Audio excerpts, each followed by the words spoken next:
दोस्तों बहुत बहुत स्वागत अभिनंदन एक बार फिर से RDS GS गुरु में। दोस्तों हम विजन IAS का मंथली मैगजीन पढ़ रहे हैं, जिसमें अक्टूबर 2025 का मंथली मैगजीन पढ़ रहे हैं। इसमें हमने सिक्योरिटी पार्ट कंप्लीट कर लिया है। हमने सिक्योरिटी कंप्लीट कर लिया और दूसरा पढ़ रहे हैं पॉलिटी एंड गवर्नेंस। ठीक है, तो चलो बिना समय गवाए शुरू करते हैं। अगर चैनल पर नए हैं तो सब्सक्राइब कर लीजिए और शेयर वेयर करिए। ओके, थोड़ा बढ़ाइए चैनल को। तो उसी में अगला टॉपिक है, चौथा नंबर टॉपिक है किसमें, पॉलिटी एंड गवर्नेंस में। चौथा टॉपिक है जनजातीय शासन यानी ट्राइबल गवर्नेंस। अच्छा, सुर्खियों में तो है, हाल ही में देश के 1 लाख से अधिक आदिवासी बहुल गांवों और टोली विशेष ग्राम सभाओं का आयोजन किया गया। इस दौरान आदि कर्मयोग अभियान के एक भाग के रूप में जनजातीय ग्राम विजन 2023, मतलब ये है मेन चीज, जनजातीय ग्राम विजन 2030 घोषणा पत्र को अपनाया। कौन सा? जनजातीय ग्राम विजन घोषणा पत्र 2030 को अपनाया गया है, इसलिए चर्चा में आ गया है।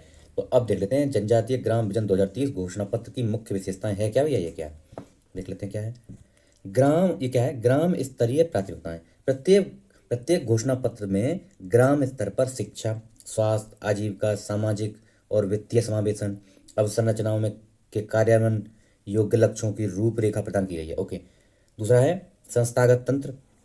इसमें क्या है, प्रत्येक गांव में आदि सेवा केंद्र स्थापित किए जाएंगे जो नागरिकों के लिए सिंगल विंडो सर्विस सेंटर के रूप में कार्य करेंगे। सिंगल विंडो सर्विस सेंटर के रूप में कार्य करेंगे। यह ग्रामीण प्रत्येक सप्ताह 1 घंटे स्वैच्छिक सेवा, यानी 1 घंटे स्वैच्छिक सेवा दिया करेंगे। ठीक है, ये इसका मेन हो गया। अगला देखो, आदि कर्मयोगी अभियान के बारे में। ये क्या है आदि कर्मयोगी अभियान, है ना? घोषणा पत्र पढ़ लिया, उसके बारे में पढ़ लिया। आदि कर्मयोगी अभियान जो, उसके बारे में पढ़ लेते हैं। यह एक विकेंद्रीकृत जनजातीय नेतृत्व और शासन तंत्र के निर्माण हेतु एक राष्ट्रीय आंदोलन, क्या है, एक राष्ट्रीय आंदोलन है। ओके, चलो कवरेज कितनी है इसकी, क्या क्या कवरेज है, कहाँ किसको कवर करेगा? तो यह विश्व का सबसे बड़ा जमीनी स्तर पर जनजातीय नेतृत्व कार्यक्रम है। विश्व का जमीनी स्तर पर सबसे बड़ा जनजातीय नेतृत्व कार्यक्रम है। यह 30 राज्यों और संघ राज्य क्षेत्रों के 11 करोड़ नागरिकों, कितना, 11 करोड़ नागरिकों को कवर करता है। कितना बड़ा कवरेज है इसका, क्योंकि विश्व का सबसे बड़ा जमीनी स्तर का जनजातीय नेतृत्व कार्यक्रम है। संबंधित मंत्रालय जनजातीय कार्य मंत्रालय होगा। उद्देश्य क्या है इसके, समझ लेते हैं। उद्देश्य क्या है, 550 जनजातीय बहुल जिलों के 1 लाख गांवों में बदलाव लाने वाले 20 लाख जनजातीय नेतृत्वकर्ताओं को प्रशिक्षित और संगठित करना। ओके, एक तो ये हो गया। दूसरा, ग्राम विजन 2030 योजना एवं विकास कार्य योजना को सुगम बनाना। ओके, ये हो गया दूसरा। तीसरा क्या है, सुदूर क्षेत्रों तक पहुंच और प्रभावी सेवा वितरण को बढ़ावा देना। अगला, चौथा, जनजातीय समुदाय के हितों को बढ़ावा देना। ये सब उसके उद्देश्य हैं। ओके, नेतृत्व के 3 स्तंभ कौन कौन से हैं? आदि कर्मयोगी, आदि सहयोगी, आदि साथी। कौन कौन है? आदि कर्मयोगी, आदि सहयोगी, आदि साथी। ये 3 स्तंभ हैं नेतृत्व के 3। ओके, अब देखते हैं जनजातीय शासन के बारे में। जनजातीय शासन के बारे में समझ लेते हैं। जनजातीय कार्य मंत्रालय, ओके, इसे 1999 जनजातीय कार्य मंत्रालय 1999 में स्थापित किया गया। इसका उद्देश्य अनुसूचित जनजातियों के एकीकृत सामाजिक आर्थिक विकास हेतु संगठित दृष्टिकोण प्रदान करना है। जनजातीय कार्य मंत्रालय कब बनाया गया? 1999 में। स्टैटिक पोर्शन है। पंचायत प्रबंध, अनुसूचित क्षेत्रों तक विस्तार अधिनियम 1996 कब आया, यानी पेशा पेशा पेशा आया 1996 में। इसका उद्देश्य अनुसूचित क्षेत्रों में जनजातीय समुदाय को स्वशासन अपनाने और उनकी मूल मान्यताओं, मूल्यों और जीवन शैली को संरक्षित और सशक्त बनाना है। ठीक है, पेशा एक्ट कब आया? 1996 में। यह ग्राम सभाओं को सशक्त बनाता है, उन्हें संसाधनों, भूमि हस्तांतरण, सामाजिक आर्थिक विकास आदि से जुड़े क्या अधिकार प्रदान करता है। इससे संबंधित 5वीं और 6ठी अनुसूची पढ़ लेते हैं भैया। संविधान के तहत 6ठी अनुसूची के माध्यम से पूर्वोत्तर के 4 हैं, ATMM, असम, त्रिपुरा, मेघालय, मिजोरम। असम, त्रिपुरा, मेघालय और मिजोरम, ATMM, ये हैं 6ठी अनुसूची में 4 राज्य। ओके, राज्यों के जनजातीय क्षेत्रों का ये ATMM इन राज्यों का 6ठी में और 5वीं में। वहीं 5वीं अनुसूची 6ठी अनुसूची में उपलब्ध राज्यों को छोड़कर इन 4 राज्यों को, मतलब 5वीं में क्या है, ATMM, असम, त्रिपुरा, मेघालय, मिजोरम, इन 4 को छोड़कर बाकी बचे राज्यों के अनुसूचित क्षेत्रों, अनुसूचित जनजाति प्रशासन से संबंधित है। 5वीं अनुसूची है। 6ठी किससे? ATMM से है। ये प्री में कई बार पूछे गए हैं, देख लेना। प्रथागत जनजातीय संस्थाएं जैसे आदिवासी सभाएं, जनजातीय पंचायतें, ये भी होती है ना। ये क्या है? ऐसी संस्थाएं जनजातीय समुदायों के आंतरिक शासन, संस्कृति, संसाधन प्रबंधन, संघर्ष समाधान के सार्थक भूमिका निभाती हैं। साथ ही ये संस्थाएं अक्सर औपचारिक पंचायती राज संस्थाओं के साथ सह अस्तित्व में रहती हैं। ओके, अब देखते हैं शासन में जमीनी स्तर के नागरिकों को शामिल किए जाने के कारण, मतलब जमीनी स्तर के जो नागरिकों को हम शामिल करते हैं शासन में, क्या कारण है भैया, क्यों करते हैं? समावेशता के लिए। समावेशता, जब जमीनी स्तर के लोग शासन में भाग लेते हैं तो वे अधिक जुड़ा हुआ और सम्मानित महसूस करते हैं, इसलिए उनकी समावेशता होती है, उनको समावेशित करते हैं। उदाहरण के लिए मनरेगा की सामाजिक लेखा परीक्षा के माध्यम से स्थानीय समुदाय, विशेषकर गरीब लोग, यह जांच कर सकते हैं कि धन का उपयोग कैसे किया जा रहा है तथा उसकी आवश्यकताएं पूरी की जा रही हैं या नहीं। मतलब जब सामान्य लोगों को शामिल कर जाएगा तो भैया वो अपने लिए चलाए जा रहे जो कार्य हैं, जो उनके उत्थान के लिए काम हो रहे हैं, उनमें सही ढंग से क्रियान्वयन हो रहा है नहीं हो रहा है ये पता कर लेंगे, इसलिए समावेशता सुनिश्चित होती है उनको मिलाने से। अगला, विश्वास की बहाली, मतलब सक्रिय नागरिक भागीदारी कार्यक्रम से सरकारी संस्थाओं में विश्वास बढ़ता है। अच्छा, उन लोगों को शामिल करने से क्या होता है? सरकारी संस्थाओं में लोगों की विश्वास बढ़ता है, लोगों का विश्वास बढ़ता है, उनका लगता है कि हाँ ये सरकारी संस्थाएं सही काम कर रही हैं। उदाहरण के लिए ग्राम सभाएं जमीनी स्तर पर सामुदायिक विश्वास को बढ़ावा देती हैं। ठीक है जी, ओके। जवाबदेही और पारदर्शिता, अब देखो उदाहरण के लिए सूचना का अधिकार, आरटीआई, राइट टू इन्फॉर्मेशन, सरकारी अधिकारियों और एजेंसियों को उनके कार्यों के लिए जवाबदेह ठहराने हेतु नागरिकों को जानकारी प्रदान करने में सशक्त बनाता है। मतलब आरटीआई के तहत क्या आ रहा है? पारदर्शिता और जवाबदेही सुनिश्चित हुई है। ओके, सूचना का अधिकार यानी आरटीआई, राइट टू इन्फॉर्मेशन, नागरिकों को जानकारी प्राप्त करने का एक अधिकार देता है जिससे जिससे वे सरकारी अधिकारियों, एजेंसियों को उनके कार्यों के लिए जवाबदेह ठहरा सकते हैं। आरटीआई के तहत पूछ सकते हैं भाई ये काम था, ये काम होना था, क्यों नहीं किया और क्या क्या इसके लिए कौन कौन जिम्मेदार है, तो ये सब किया जा सकता है, ये अच्छी चीज़ है। राइट टू इन्फॉर्मेशन, चिंताओं को व्यक्त करने का अवसर मिलता है। देखो उदाहरण के लिए, देखो उदाहरण समझ में आती है कुछ चीज़। उदाहरण के लिए पर्यावरण प्रभाव आकलन, एनवायरमेंट इम्पैक्ट असेसमेंट, EIA, जन सामान्य को विकास परियोजनाओं के सामाजिक और पर्यावरणीय मुद्दों पर पड़ने वाले प्रतिकूल प्रभावों पर अपनी राय व्यक्त करने का अवसर देता है। कौन? EIA, है ना। इसमें सामान्य लोग भी अपनी राय व्यक्त कर सकते हैं। ओके, सामाजिक न्याय और प्रतिनिधित्व, अब देखो राजनीतिक भागीदारी से जनजातीय समुदाय को प्रतिनिधित्व मिलता है। क्या मिलता है? लीडरशिप मिलती है, उनको लीड करते हैं वो। इससे उनकी उपेक्षा की प्रवृत्ति कम होती है, उनकी उपेक्षा नहीं होती बल्कि उनको उनकी सहभागिता होती है। ओके, और वे नेतृत्वकारी भूमिका में सशक्त बनते हैं, नेतृत्व करते हैं। ठीक है, बहुत तगड़ी चीज़ें हैं ये मेंस के लिए, प्री में भी कभी कभी पूछी जाती हैं। अगला देखो, जनजातीय शासन से संबंधित मुद्दे। एक मिनट, इसको दूसरे कलर में लेंगे। जनजातीय शासन से संबंधित मुद्दे क्या हैं? कुछ मुद्दे भी तो होंगे, सब कुछ अच्छी चीज़ है, अच्छी चीज़ थोड़ी है सब कुछ, कुछ ना कुछ दिक्कत भी होगी। तो पेशा के कार्यान्वयन में विद्यमान कमियां। अच्छा, इस पेशा को जो है ना, पेशा ऊपर जो पढ़े थे हम, इसमें इसके कार्यान्वयन में कुछ कमियां हैं। कई राज्यों ने अपने कानूनों में पेशा के प्रावधानों को प्रभावी ढंग से लागू नहीं किया है। साथ ही स्थानीय अधिकारियों और जनजातीय समुदाय में पेशा के तहत प्रदान किए गए अधिकारों के बारे में जागरूकता और अधिकारों का उपयोग करने की क्षमता काफी कम है। जागरूकता कम है और क्षमता कम है। उदाहरण के लिए 1996 में अधिनियमित होने के बावजूद पेशा अधिनियम अभी तक झारखंड में लागू नहीं हुआ है। अब देख लो, पेशा जो है झारखंड में लागू नहीं है, ये इंपॉर्टेंट, मोस्ट इंपॉर्टेंट फैक्ट है, पूछ लेगा प्री। निर्णय लेने में सीमित भागीदारी, अब ये सब अच्छी चीज थोड़ी, देख लो कमियां हैं। अध्ययन से पता चला है कि औपचारिक ग्राम पंचायत प्रणाली अक्सर जनजातीय लोगों के हितों को पर्याप्त प्रतिनिधित्व या उनकी सांस्कृतिक विरासत का संरक्षण सुनिश्चित नहीं कर पाई है, प्रॉपर संरक्षण सुनिश्चित नहीं कर पाई है। उनके निर्णय लेने में उनकी सहभागिता कागज पर दिखती है लेकिन रियलिटी में नहीं दिखती है। इसके अतिरिक्त 5वीं अनुसूची वाले राज्यों में गठित की जाने वाली जनजातीय सलाहकार परिषदें केवल सलाहकारी भूमिका निभाती हैं और अधिकांश राज्यों में इसका प्रभाव सीमित है। ये केवल सलाहकारी भूमिका में और इनका प्रभाव भी सीमित है। चलिए अगला देखो, भूमि से अलग होना और विस्थापन। अब देखो ये भी इंपॉर्टेंट है।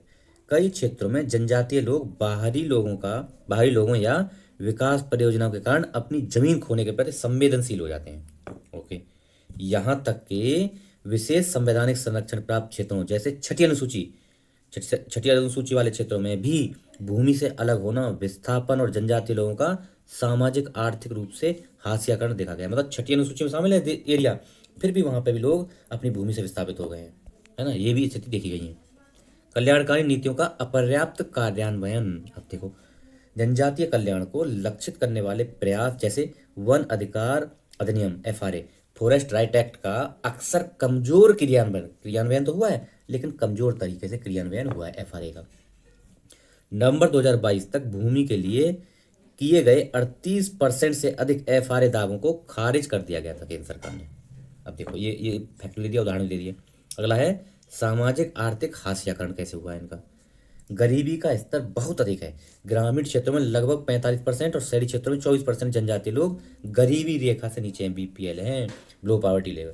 ग्रामीण स्तर पर कितने 45% और शहरी स्तर पर 24% जनजातीय लोग बिलो पॉवर्टी लाइन है। ये हम कहीं भी डाल सकते हैं, है ना। शिक्षा के निम्न स्तर के कारण अनेक जनजातीय लोग आर्थिक अवसरों से वंचित रह जाते हैं, जानकारी नहीं है भाई। आवधिक श्रम बल सर्वेक्षण, है ना, आवधिक श्रम बल सर्वेक्षण की रिपोर्ट 2022 के अनुसार भारत में अनुसूचित जनजाति की साक्षरता कितनी है 72.1% है। ओके, एक डेटा हो गया।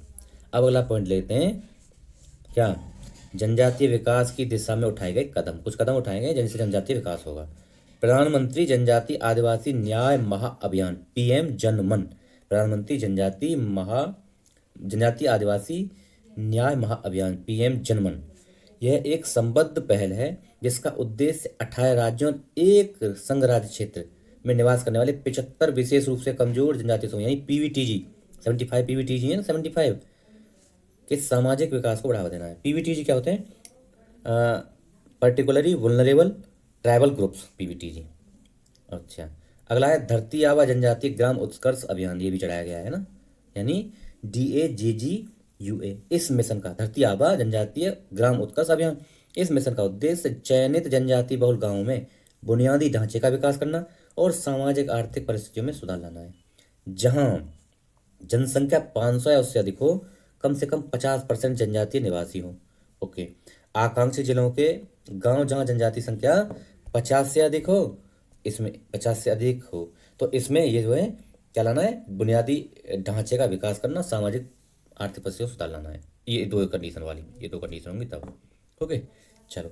अनुसूचित जनजातियों के लिए विकास कार्य योजना चलाई है, डैप्स बोलते हैं इसको, DAPST।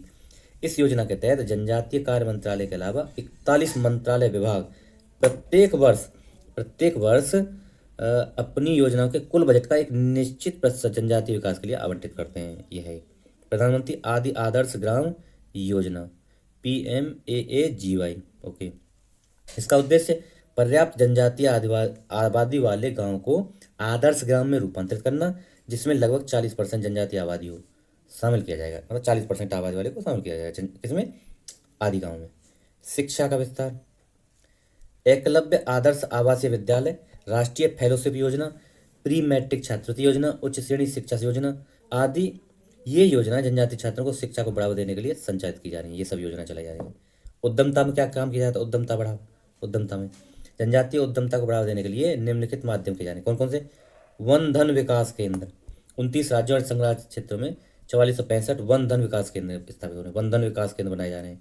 प्रधानमंत्री जनजातीय विकास मिशन और जनजातीय सहकारी विपणन विकास संघ ट्राइफेड आउटलेट्स के अंतर्गत 118 ट्राइब्स इंडिया आउटलेट स्थापित, कितने? 118 ट्राइब्स इंडिया आउटलेट स्थापित किए जा रहे हैं। अब निष्कर्ष देख लेते हैं, पॉजिटिव नोट पर खत्म करना है।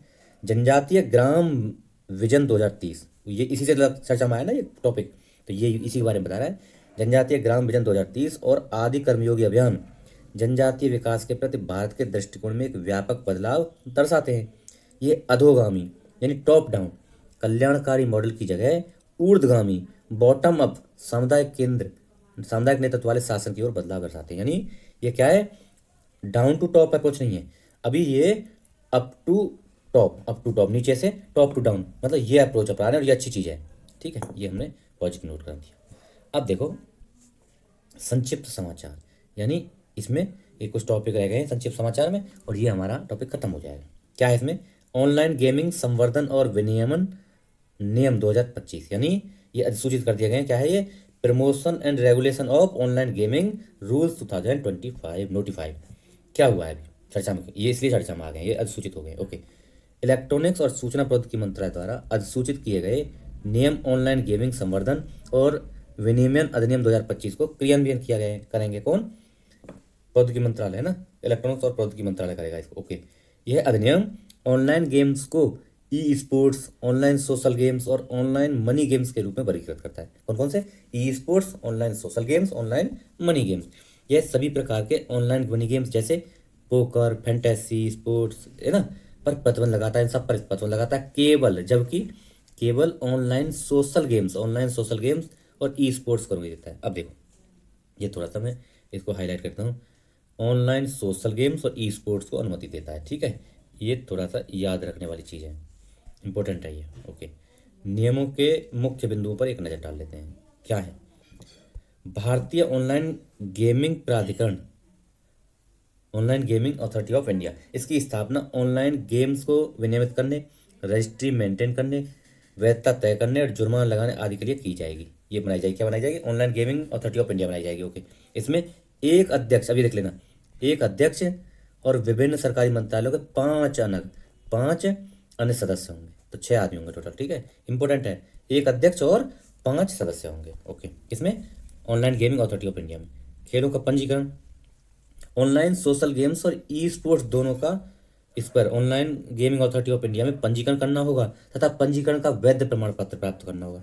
पंजीकरण होगा और वैध प्रमाण पत्र प्राप्त करना होगा। 3 स्तरीय शिकायत निवारण तंत्र होगा। कितना? 3 स्तरीय बोल देगा, ये भी घुमा के बोल देगा, स्टेटमेंट बना के 2 स्तरीय है शिकायत निवारण तंत्र को, नहीं 3 स्तरीय। प्रत्येक पंजीकृत ऑनलाइन गेम या ई स्पोर्ट्स प्रदाता को उपयोगकर्ताओं द्वारा शिकायतों के लिए एक सक्रिय शिकायत निवारण तंत्र और 3 स्तरीय होगा, है शिकायत निवारण तंत्र बनाना होगा, 3 स्तरीय होगा। अपील पहले शिकायत निवारण समिति फिर online gaming authority of India में जाएगी। पहले शिकायत निवारण समिति में जाएगी अपील, फिर ऑनलाइन गेमिंग अथॉरिटी में जाएगी। उल्लंघन करने पर क्या होगा? इन ड्राफ्ट नियमों में उल्लंघन और गैर जमानती अपराध बनाने तथा किसी भी तरह के उल्लंघन में सहयोग देने के लिए पूर्ण कंपनी स्टाफ को उत्तरदायी ठहराने का प्रावधान है। क्या है? इस ड्राफ्ट नियमों में उल्लंघन को गैर जमानती अपराध बनाने तथा किसी भी तरह के उल्लंघन में सहयोग देने के लिए संपूर्ण कंपनी स्टाफ को उत्तरदायी ठहराने का प्रस्ताव है। अच्छा, ऑनलाइन गेमिंग से संबंधित अन्य पहल देख लेते हैं। हाँ, अन्य पहले क्या है? जोखिमों के विरुद्ध अन्य पहले, ऑनलाइन गेमिंग जोखिमों के विरुद्ध अन्य पहले क्या है? सूचना प्रौद्योगिकी और अधिनियम 2069 धारा 69, इसकी IT एक्ट की धारा 69A, वैध, एक मिनट इसको यही करना पड़ेगा, ये क्या है? अवैध वेबसाइटों ऐप्स को ब्लॉक करता है। 2022 से 25 के दौरान 1524 साइटें ब्लॉक की हैं इसने। भारतीय न्याय संहिता 2023 अवैध गेमिंग और साइबर अपराधों को दंडित करता है। IT, ये धारा 111 122 है ना, कौन सा? भारतीय न्याय संहिता की धारा 111 और 112 में क्या है? अवैध गेमिंग और साइबर अपराधों को दंडित करता है। ये दोनों धारा 111 112। एकीकृत माल एवं सेवा कर अधिनियम IGST एक्ट 2017 अवैध या विदेशी ऑनलाइन गेमिंग प्लेटफॉर्म को नियंत्रित करता है। कौन सा? IGST act. उपभोक्ता संरक्षण अधिनियम 19 भ्रामक और परोक्ष सैरोगेट विज्ञापनों पर रोक लगाता है। भ्रामक और सैरोगेट यानी परोक्ष विज्ञापनों पर रोक लगाता है। मोस्ट इंपॉर्टेंट है, ठीक है, ध्यान रखना। ये पहले गई कहीं भी मेंस में डाल सकते हैं, बहुत बढ़िया इम्पैक्ट डालेगा। अब देखो, अब देखते हैं पोस्टल बैलेट, इससे संबंधित कुछ न्यूज है। ये पोस्टल बैलेट के बारे में क्या है? पोस्टल बैलेट, भारत निर्वाचन आयोग इलेक्शन कमीशन ऑफ इंडिया की अधिसूचना के अनुसार EVM मतों की गणना का अंतिम दौर पोस्टल बैलेट डाक मतपत्रों की पूरी गणना के बाद ही शुरू किया जाएगा। ये अभी न्यूज आई है। क्या न्यूज आई है? ECI ने की अधिसूचना के अनुसार EVM मतों की गणना का अंतिम दौर पोस्टल बैलेट की पूरी गणना के बाद शुरू होगा। पोस्टल बैलेट के बारे में पढ़ लेते हैं, क्या ये मामला। पोस्टल बैलेट एक ऐसी प्रणाली है जिसके तहत मतदाता अपने मतपत्र को इलेक्ट्रॉनिक रूप से प्राप्त कर सकते हैं, इसके डाक द्वारा भेज सकते हैं। इससे उन्हें वोट डालने के लिए मतदान केंद्र या स्वयं जाने की आवश्यकता नहीं होती, मतलब दूर से ही इलेक्ट्रॉनिक या डाक के द्वारा भेज सकते हैं। यह है। कानूनी व्यवस्था क्या है?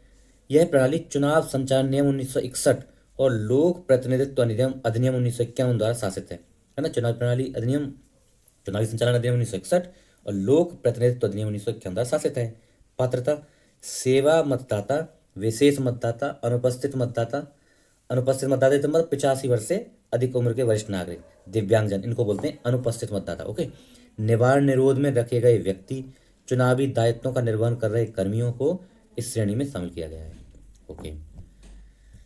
सेवा मतदाता, सर्विस वोटर्स, यानी इनमें भारतीय सशस्त्र बल और केंद्रीय सशस्त्र पुलिस बल के सदस्य, विदेश में तैनात सरकारी कर्मचारी, मतलब इसमें armed forces, army navy air force और CAPF और विदेशों में तैनात सरकारी कर्मचारी, ये सब सेवा मतदाता होते हैं, सर्विस वोटर्स होते हैं, ये सर्विस वोटर्स की श्रेणी में आते हैं। ओके, ये कर सकते हैं वोट बैलेट पेपर से।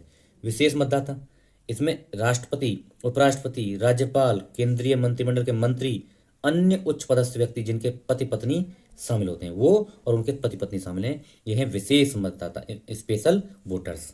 और ये हैं सर्विस वोटर्स, ऊपर वाले सीआरपीएफ और फोर्स वाले।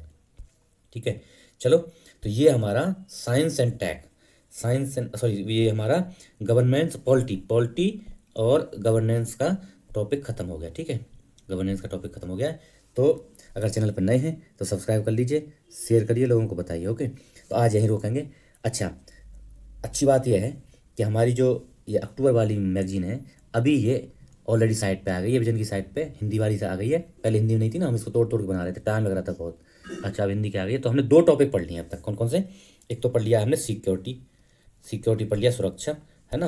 और दूसरा हमने पढ़ लिया पॉल एंड गवर्नमेंट, जो है ना, पॉलिटी एंड गवर्नेंस, ये 2 टॉपिक पढ़ लिए हैं। तो इन 2 टॉपिक को छोड़ देंगे जो कंप्लीट हो चुके हैं, बाकी और टॉपिक जो हैं उनको हम वहाँ से शुरू करेंगे। ठीक है, तो कल से वहीं से शुरू करेंगे। ओके, अगर चैनल पर नए हैं तो फिर एक बार रिक्वेस्ट है, इसको सब्सक्राइब कर लें और शेयर वेयर करिए, थोड़ा सा बढ़वाइए। Okay, thank you so much. छोटा ही रहेगा आज, बस कल से शुरू करेंगे उसको। ठीक है, बुक से शुरू करेंगे।